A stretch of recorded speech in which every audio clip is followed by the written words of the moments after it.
政府積極打擊公屋濫用，最近公屋富戶政策已經收緊，立法會亦正討論法例打擊濫用公屋。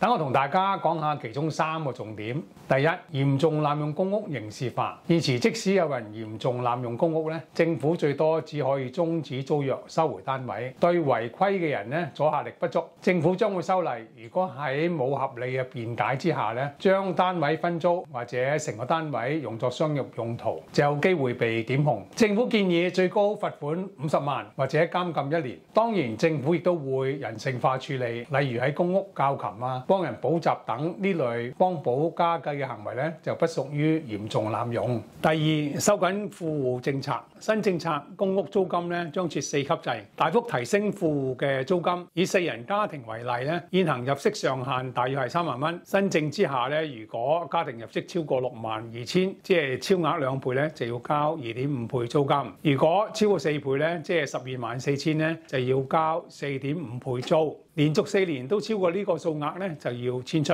第三，富戶自願遷出可以保留綠表資格4年。有能力嘅租戶應該努力向上流動。為咗鼓勵佢哋交還單位政府亦有特別嘅安排，令到佢哋可以有4年綠表資格，俾足時間佢哋選擇購買資助房屋，例如居屋同埋綠置居。我認為政府一系列措施有助公屋流轉，對富戶收取較高甚至市值租金都合理。